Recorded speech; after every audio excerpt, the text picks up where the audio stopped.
Hey, what up? What it is? Flocka 2 Raw here. Thank y'all for coming back. Thank y'all. But right now we got another reaction video.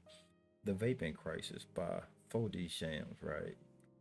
I've never vaped. That's not a thing I condone. It's not a thing that I like. So yeah, if you do, that's on you. But personally, I will hope you stop and don't get mad at me. Just know I'm looking out for your well-being. Other than that, let's get to this video.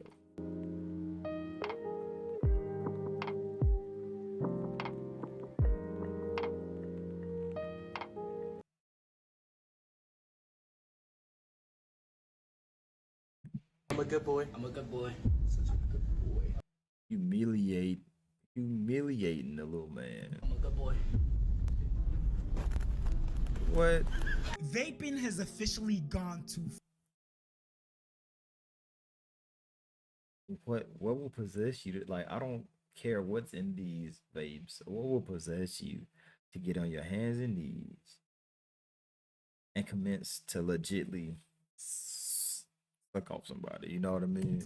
Because someone please explain to me what possesses you to get on your knees and act like you're sucking your friends off just to hit a vape, all while on camera. The Them not your friends. only other time you see behavior similar to this is when you're dealing with crackheads. Crackheads are probably the only group of people who will compromise or just straight out forsake their dignity just to partake in their drug of choice. And this isn't me making fun of them or anything. They literally can't help it. Their brain has literally changed in a way where they can't survive without the drug. A crackhead will literally lick shit off the floor if it has some drugs mixed into it. No exaggeration. And I know some of you guys might think I'm joking or I'm being dramatic, but I'm being so serious. Man, I know my boy not showing nobody with a crack pipe. Diabolical. No. You don't want to know what happened in the rest. And dude had a hospital band on right next to him. So it ain't they, man. Look, I know everybody has their vices. I know a lot of people get addicted to things, but god damn. That video. But all I'm gonna say is shit went down.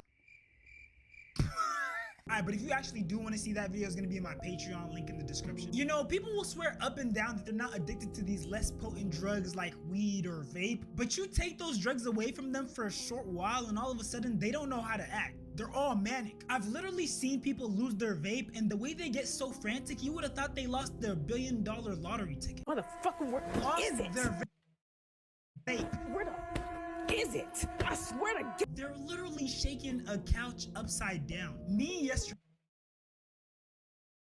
Man, look at these comments. Crazy. It says, and it be in my pocket. Me when I lose my AirPods. See, that's cool. Me yesterday. This is actually really relatable. And look how many likes they get. So what's crazy is like they get so codependent because they be hitting it every, I won't even say every, it's like, I won't even say every 5 minutes. It's like when people smoke cigarettes, they go outside or they excuse themselves unless they in their own house, then they smoke it, right? So that's usually like an hour or so in between. But when it comes down to vapes, a lot of people hit it every 5 minutes or every time they think about it, they hit it because sometimes it's just be bored. Sometimes it's out of habit. And half the time they don't even need the hit. They just so used to doing it. Sometimes they have anxiety, but then what they don't know that this is also causing anxiety. This is actually really relatable. It be getting to that point. No, because same. No, but I get it. It's always this serious for me. Going literally anywhere without your vape. She's running. The out of breath that quick was so real. Relating on being unhealthy at a young age is just insane. And if you really want to get an idea of just how serious and harmful the vaping crisis is, just go to Facebook and type in kids vaping. You'll literally see a bunch of No way. parents posting their kids who fell victim to vapes. They're trying to use 17. 4 disposables a week for 3 years. 17 ended up needing a section of his lung removed and was given a bag containing parts of his blackened lung as a reminder to what he put his body through as a teenager. See what I'm saying? We don't know what it does. We don't know what it does to our bodies. There's well, technically this is grade 8 right here, but um the research ain't been done. If it hasn't been done, it hasn't been released. Use their kids as a cautionary tale for other parents. Teenage boy's lungs collapse after vaping 4 disposables a week for 3 years. The kid is 17. Stop vaping, y'all. My son had to go to the hospital today because he was coughing up blood and had severe chest pain. Brief intermission, y'all. I'm here with an opportunity for y'all to make money doing something you probably Let's skip your that. cellular phone. You guys try to never be the same after make some money on today. Another kid that was a victim to a lace vape. 13-year-old will never be the same after bullies gave him fentanyl lace vape. Zach. There you go. There you go. So I used to work in the juvenile space, and this will happen a lot. A lot. And the fentanyl lace shit is real, bro. Like, it is real. And I hate to say it, that it's gonna be worse. It's gonna get worse before it gets better. Reason being is because people are making it, and they're just distributing it in pills, liquid form, you name it. And the amount of ODs crazy. Corona suffered devastating lifelong effects after being pressured by school bullies to vape a pen laced with fentanyl and marijuana. And it's crazy because on platforms like TikTok or Instagram, you'll see young people promoting or poking fun at drug use. But on Facebook, where you have actual parents, all you see is these devastating pictures and stories. My first vape, 9+ months old. Yeah, we're officially cooked. We're so cooked. You know, I always thought that since we're the generation who grew up with like a bunch of TV shows and movies where you had these characters who had bright futures, who get introduced to drugs, and you know, their whole life will end up getting But derailed because I would say, but his life got flipped upside down. And you think that it would change the narrative, but it doesn't, because everybody in school vapes, and they all have like a vaping hour, a vaping session. Like, come on, bro. Like, it's crazy. But this generation, I could say this generation, it won't be the worst. Hopefully, it won't be the worst. But currently, right now, they need help. they turn into crackheads. Or you know those cautionary tale smoking commercials like the lady who had a hole in her throat and had a really raspy voice? I'm married. Okay, now that one got me. That what got me in my teenage years, or my grade school years. We used to be in there, and there was the lady with the hole in the throat, and listening to him do it with that the little metal thing. Man, I swear to God, that used to scare the crap out of me. Like, bro, I don't want to be there. And I seen it in person. They used to breathe with the little thingy, man. And they ain't have no man. Like, it was just a lot, bro. It was a lot to take in for a kid. And I was like, yeah, I refuse. Like, to this day, I wouldn't even put it to my lips. I'm gonna put a cigarette vape to my lips because of that. And I used to be a smoker. I want to give you some tips about getting ready in the morning. Learn your name.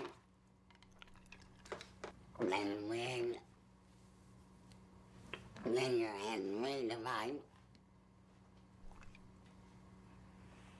And now you're ready for the day. I was a cheerleader. I was on the homecoming court. It faced now the 16 teenagers smoking. Because I started smoking. I don't know if y'all can see that, man. Let me see if I can raise it up a little bit for y'all, man. Because I need y'all to understand why I don't smoke. I know it ain't enough for some of y'all, but When I was a teenager. I thought that since we all grew up watching these things, that we all came to an understanding, a consensus, that we're not gonna go down man, the look, now I feel bad.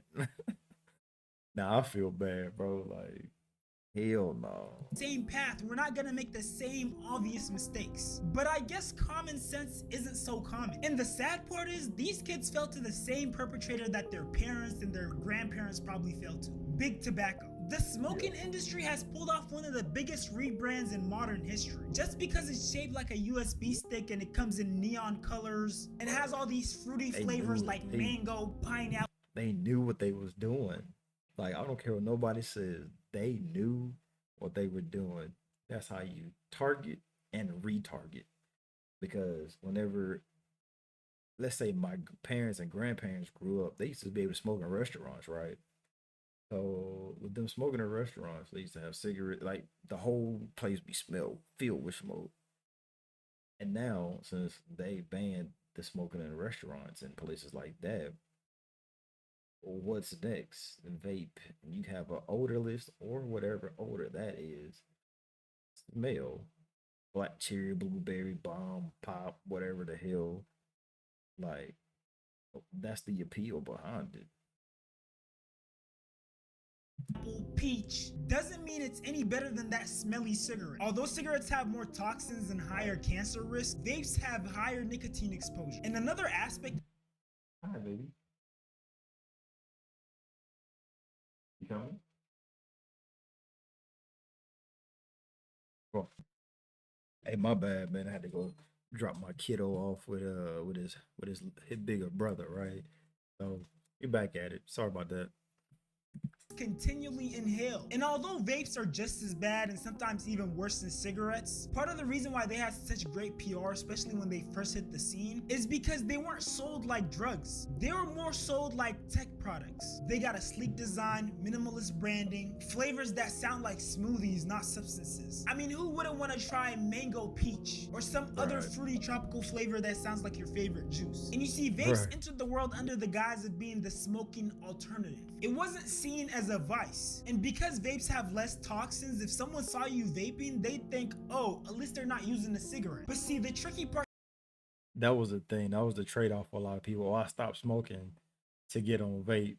That's cool. But like I say it should be like a taper off. You stop smoking, or you start vaping and stop smoking, and then you stop vaping and start using like a nicotine gum, and then figure it out from there. Came into play, and I'm sure this is all by design, when vapes went from being viewed as less harmful to not harmful at all. And I mean, it's not hard to see how these big corporations can make this possible. Once upon a time, even doctors were promoting cigarettes. You know, if you were to follow a busy doctor as he makes his daily round of calls, you'd find yourself having a mighty busy time keeping up with him. Time out for many men of medicine usually means just long enough to enjoy a cigarette.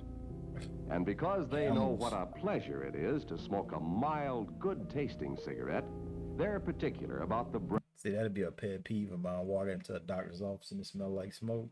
I had a nurse do that before. I don't know if it was me or my son, and we went and you just smell the cigarette smoke off of one of the nurses, and I couldn't I couldn't even focus on the words they was telling me because I was sniffing it. You know what I mean? Brand they choose.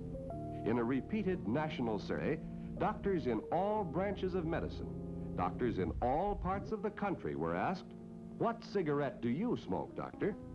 Once again, the brand named most was Camel. Camel. Yes, according to this repeated nationwide survey, more doctors smoke Camels than any other cigarette.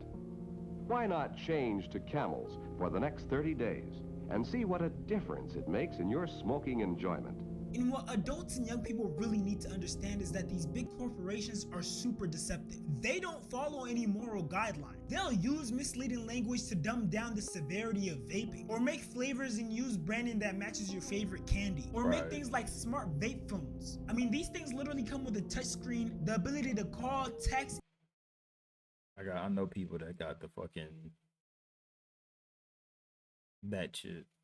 And receive social notifications, games, phone locator, camera control, battery. And I mean, it's pretty obvious to see who they're appealing to. They know just how addicted young people are to their phones. They really said, let's just use the pre-existing addiction they already have to phones and just alley-oop, introduce a new addiction in there. Using one addiction to introduce a new addiction is just diabolical work. Right. But you know what? Since you're already here, why don't I try to de-influence you? Like the words of Kevin Gates made. Hey, you see me at that alley, I'm slamming. So they know you're addicted to your phone. They gonna make your phone light, and they gonna put games and touchscreen gadgets on it. and it works. and give you some vaping stats. Did you know that one vaping pod can contain as much nicotine as 1 to 2 packs of cigarettes? Did you know that some daily vapers consume more nicotine than a pack a day smokers? Did you know that more than 25% of high school students have tried vaping? Did you know that nicotine exposure during adolescence can increase the risk of anxiety, depression, and attention disorders? That's the one for a lot of people around me is the anxiety, attention disorders, and depression. Those three things, the big triangle, and yeah, bro, like it's harmful for people, and people don't see it because they're so addicted to it and they need it that once they get it, all their troubles are away. But once you put those things in perspective about the anxiety, a lot of people in this generation has hella anxiety. Why? Granted, you do have social media to play a part, but add the vaping issue, and it just doubles. Honestly, drug use is always going to be a losing game. Instead of facing and working through your problems head on, thinking you can resort to a drug as a stress reliever is only a detriment to yourself. You can't be trying to smoke and drink away all the pain and stress. Sometimes you really gotta just feel it. You gotta experience that pain because it builds character. And for anyone who feels like they're currently addicted to any sort of drug, I hope this next clip helps. I was addicted to vaping nicotine for 3 years, and I had a really tough time quitting. And I was able to quit 4 years ago on this day because I employed 3 simple strategies, and I want to talk to those in this video, and I think they're applicable to any addiction that you might be struggling with. The first strategy is removing myself from the situation. My biggest triggers were when I would go to the bars, when I would be drinking alcohol, and when I would be around other people that would be vaping. It was the hardest to quit in those situations. So I decided that I would quit the winter break of my sophomore year of college, because I was at home and I was out of all of those situations. The second strategy that I employed is that you need to replace your dopamine. I got an insane amount of dopamine from vaping, and I needed to get some sort of dopamine. So instead of vaping, I got really into fitness. And Like I was saying earlier, to my points earlier, well, he added removing. Number one was removing. So you remove yourself from those situations. That's perfect. So if you're in a household where there's no vaping, or you have an environment where there's no vaping, obviously you'll probably quit vaping over time. Number two is find that extra dopamine, right? That extra vice, which was mine was working out. And he just brought in fitness into account. Fitness is focusing a on my big nutrition one. and focusing on going to the gym every single day. And that winter break, I was literally in the gym every single day, and getting dopamine from that was able to help replace the dopamine that I was getting from True meaning of locking in. vaping. And the third strategy is that you should track your progress. For me, I downloaded this Okay. app that told me how much money and how much time I was saving from not vaping, or the amount of days that I hadn't vaped for. So that's smart. So I had that in one of my scenarios, one of my vices, and I realized I was spending a car note or 2 car notes, depending on your car, but a car note or 2 on the vice that I had, and I realized I can save that type of money. Granted, I was making the money; that wasn't the problem. It was just spending the money to go do that. All right. So backdoor, once you realize that and you track it, like currently right now, I'm tracking the use of energy drinks, right? This is my 12th month of no energy drinks. I was doing multiple a day because I was working long hours. I have a toddler, I have a family to take care of, and I was driving all over the place with my job. So for me, it was just an extra boost from coffee to two energy drinks, preferably Red Bull. Ugh. And yeah, bro. So for me, it was just really affecting my just affecting my vitals, right? And so as far as December 31st, or let's just say January 1st, I'll be 12 months fully with no type of energy drink. So I feel that. So that's how I track. So I've been And in the the money same thing boat. was huge for me because I've always kind of been a thrifty and stingy person, and seeing that money stack up was so insane to see. And at the height of my vaping, I was buying a $20 vape every 4 days. So I was spending around $5 a day on vaping. And now, if I look at it, my app. In the last 4 years, I have saved $9,300 from not vaping, which is almost as much money as I spent on my first car, and I spent $6,700 on my 3-month European backpacking trip. So not only was I trading my health, not only was I trading my dopamine, but I was also trading potentially a really cool real-world experience. So if you are struggling with an addiction, remember to just remove yourself from the situation, replace your dopamine, and track your progress, and you can do it too. And look, for anyone who uses vapes, please don't be this individual. 5-year-old MPS student forced to vape. Why? Like, why would you force a kid to do that? Like, that is terrible. And like, not even just a teenager. They're forcing a 5 Inside a school bathroom. They were MPS student. Please don't be this individual. 5-year-old MPS student forced to vape inside a school bathroom. They were alerted to the video on March 3rd. If you're a grown-up, exercise your free will. If you're an older kid and vaping is what you choose to do, that's on you. But please do not give it to babies, bro. That is not a joking matter. Babies and little kids are a lot more fragile than you. I don't want to have to read about some baby passing away from being forced to vape. This video of a baby being made to vape was already sad enough as is. With that being All right, I don't even want to see it, man. Look, I have a toddler here. He about to walk in right now. But with that being said, man, look, watch what you do. Don't buy no vapes for no kids. What up, baby? And make sure you protect the youth, man, because they need everything. They need us. All right, peace.